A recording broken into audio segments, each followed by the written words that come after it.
Salutations, second graders. Welcome to Math, Lesson 21 on our mobile learning platform.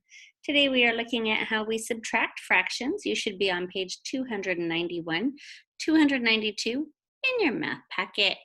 Boys and girls, today I want to talk to you a little bit about what we read in the Bible in Mark 6, verse 41. We hear about Jesus and the 5 loaves and 2 fish. How many of you remember hearing about that? How he fed lot of people with just 5 loaves of bread and 2 fish. So how many total pieces of food did Jesus mention in this verse? Well, let's take a look. Here we are, friends. Okay, so they mention 5 loaves and 2 fish is equal to 7 pieces, right? So the whole amount of food they have is 7 out of 7 pieces of food, right? That's the food items. So if we were to take the bread out of that equation, let's say we subtract 5 of the 7 pieces of food, we end up with 2 of the pieces of food left, and we know that those are the 2 fish. So, boys and girls, we know that the fraction of the food items that were fish were 2 out of 7 pieces of food, right? So, boys and girls, isn't that exciting? We can find math opportunities anywhere, even in the Bible. Let's go ahead and take a look at your paper today and see what we can do. We're going to subtract fractions. Now, let's read in the blue square at the top of the paper. It says, for an experiment, the boys filled a set of 3 flasks. If 1/3 of the flasks were used, what fraction were not used? Well, to subtract fractions with the same denominators, subtract the numerators. The denominator stays the same. Excuse me, guys, so sorry. So, here they're going to show you how we added them, right? We had 2/3 plus 1/3, we got 3/3. Remember, these are called like terms, right? Like fractions. Okay, 3/3 minus 1/3 is equal to 2/3. Now, if we subtract the numerators, we're going to write the difference. Okay, so we have 3/3 is what we started with. Then they only used 1/3. We want to know how many were not used. Well, 2 out of 3, or 2/3, were not used. So the denominator stays the same, and we are going to write that first, and then we're going to figure it out. Boys and girls, if you look at the problems above, the ones we just went over, what is the same and what is not the same? What's different?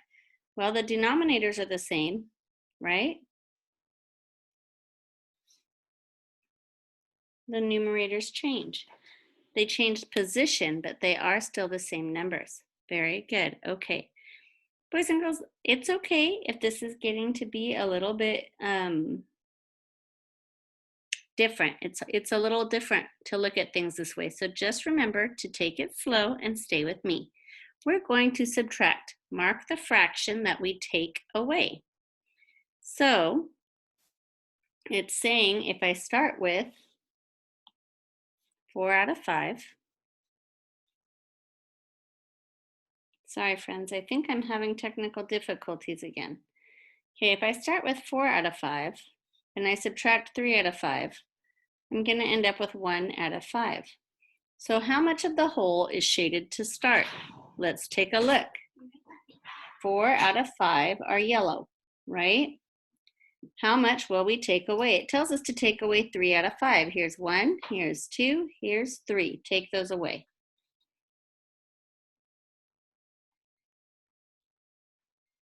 How much of the shaded part is left? Well, right here, how much is left, friends? Just 1 out of 5, right? Here we go. We're going to take a look. So now my whole is 8, and I'm only talking about 7 out of the 8. Let's take 3 of those away. Okay. So I had 1, 2, 3, 4, 5, 6, 7. I took away 3. Now I have 1, 2, 3, 4. 4 out of 8 or 4/8. Do you see how we did that, friends? The denominator stays the same because the denominator is the amount of pieces to make the whole, okay? So over here, the amount of pieces I need to make the whole are 1, 2, 3, 4, 5, 6. So my denominator is 6, very good. And we're going to take away 1 of the 5 that we had to start with. And we have 1, 2, 3, 4, or 4, 6 left. 4 out of 6 left. Okay? I'm going to let you do number 4 on your own. Turn your page. Now remember, friends, we said like terms, the denominator stays the same. So it's safe for me to go ahead and write the denominator in. And then all I have to do is ask myself, what's 8 minus 3? I can just count back, right? 8, 7, 6, 5. 5/12. So far, so good? Okay, let's go 9/12 minus 5/12. 12 is our denominator. 9 minus 5 is 4. Excellent job, second graders. All righty, what about 6/7 minus 2/7? The denominator there is what, Kylie? 7. So the numerator is 6 minus 2, we get 4. Excellent job. All right, 5/9 minus 2/9. What is my denominator, Reagan?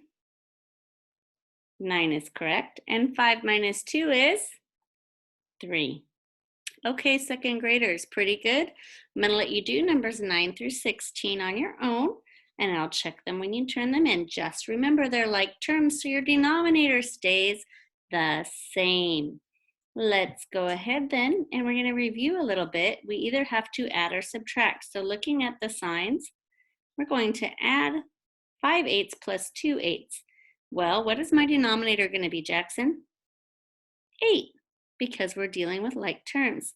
So I have 5 plus 2 is 7 is correct. 7/8 is the answer. Good. For number 18, we're going to subtract. And so we have 4/5 minus 1/5. What is my denominator going to be, Max? 5. Good. And 4 minus 1 is 3. 3/5 is the answer. Excellent. Okay, number 19, you're going to subtract, and I'm going to let you do that one on your own, second graders. Looking at number 20, we have to solve. So we're going to practice with our problem-solving path. Now stay with me, and you guys know this. Let's read the problem. Tabor cut a watermelon into 12 slices. He ate 2 slices and then served the remaining 10/12 of the watermelon slices to his family's Bible study group. They ate 7/12 of the slices. How much of the watermelon was left over? Ooh, what's the question, friends? The question that we have to answer is, how much of the watermelon was left over? What is the data that we're going to use to find the answer? Mila? 10/12 and 7/12. Very good. So what am I going to do? 10/12 minus 7/12. And what's your answer going to be then? The denominator is 12, and 10 minus 7 is 3. Good job. So the answer is 3/12 of the watermelon, right, is left over. Of the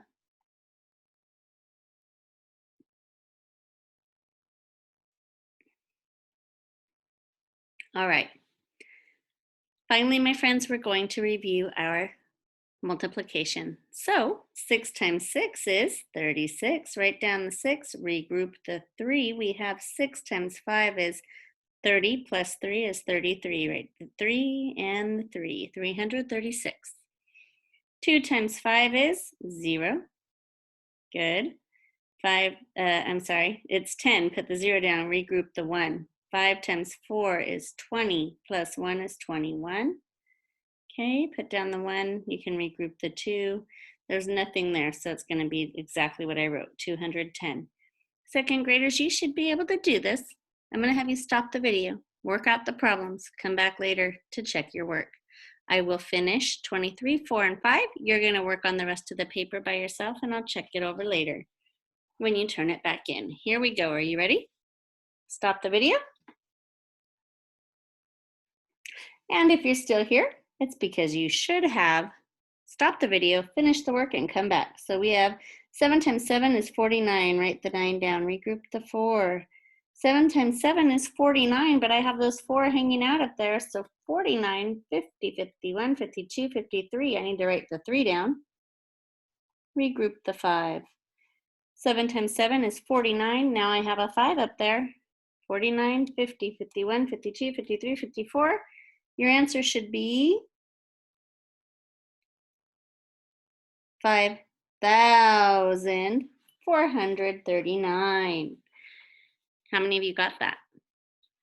Good job, second graders. I have 6 times 9 is 54. Write the 4 down, carry the 5. 9 times 3 is 27, 28, 29, 30, 31, 32. Write down the 2, regroup the 3. 9 times 5 is 45. Add the 3 is 48. Write the 8 down. Regroup the 4. Don't forget your comma to separate the periods. And then we have one more. 9 times 8 is 72. Good.